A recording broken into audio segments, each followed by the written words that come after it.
कांग्रेस के प्रदेश प्रभारी कुमारी शैलजा के कहना है कि छत्तीसगढ़ के विधानसभा चुनाव में भाजपा के पास कोनो ऐसे प्रत्याशी नहीं है जो उन्हें जीत दिला सके। पत्रकार मल्ले गोट बात करत कुमारी शैलजा कहिन कि कांग्रेस के पास पाँचों 5 बछर के विकास के कार्य और योजना है जेकर से जनता के समर्थन हासिल करे जा सकत है।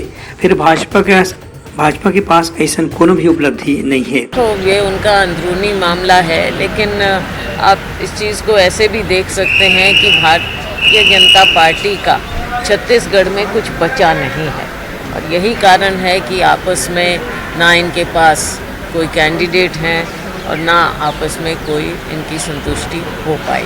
ये इनकी सोच है और इनका जो शीर्ष नेतृत्व है, जिस प्रकार से जो भाषा वो बोलते हैं उसी भाषा को इनके लोग, इनकी पार्टी अपनाती है। ये इनकी जो छोटी सोच है उस बात का प्रतीक है। उनका कहना है कि राहुल गांधी ला लेकर के भाजपा के मीडिया टीम डहार ले जो उल्टा सीधा कार्टून बनाए जाते वो है एक नेता के अपमान के सिवाय और कोनो भी प्रयास नहीं है, लेकिन एक से जनता के मन में राहुल गांधी की छवि और मजबूत हो ही।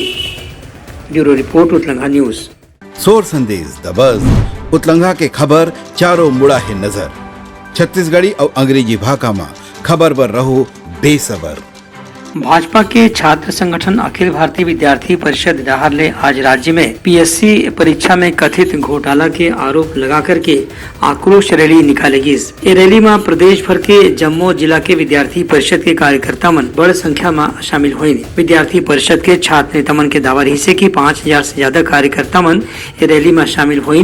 बुढ़ा पारा ले निकले आक्रोश रैली के बाद ये रैली मुख्यमंत्री निवास डहार पहुंची, जहाँ पुलिस मन ला रोके के प्रयास करी। विद्यार्थी परिषद के दावा है कि मुख्यमंत्री निवास के घेराव के कोशिश करेगी, लेकिन पुलिस प्रशासन के ताकत के कारण उमन ला पहली ही रोक देगी।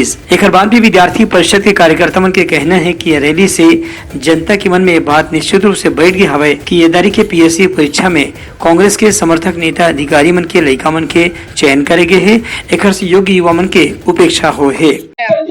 जी, हम सभी देख रहे हैं कि गत दिनों में छत्तीसगढ़ में किस तरह से घोटाले चाहे वो विभिन्न प्रकार की भर्ती प्रक्रियाएं हो, चाहे वो अलग अलग तरह के हो, चाहे वो शराब का घोटाला एक बड़े स्तर पर और खासकर भर्ती प्रक्रियाओं में, चाहे वो सीजीपीएससी का एग्जाम हो, चाहे वो एसआई भर्ती परीक्षा का परिणाम हो, चाहे वो वन आरक्षक भर्ती का परिणाम हो, ऐसे सभी प्रकार की भर्ती प्रक्रिया में बड़े स्तर में गड़बड़ियां हम सभी लोगों को सामने को देखने को मिलती है। तो प्रदेश के भविष्य से खिलवाड़ करने जैसा है। हम सभी लोग देख रहे हैं कि गत दिनों में लगातार प्रदेश के अंदर में अनाचार, सीजीपीएससी और अन्य प्रतियोगी परीक्षा में जो अनियमितताएं हो रही है उसके विषय में आवाज उठाना चाहता हूं।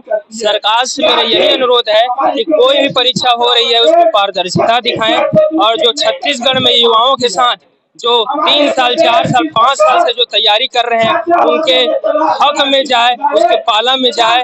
और उनका कहने से कि मुद्दला और यह दिन में एक गांव फेर उठा करके जनता के मन में ये बात के सच्चाई बताई जाही कि पीएससी के परीक्षा में कौन किस्म के भेदभाव करेगे है। ब्यूरो रिपोर्ट उतलंगा न्यूज।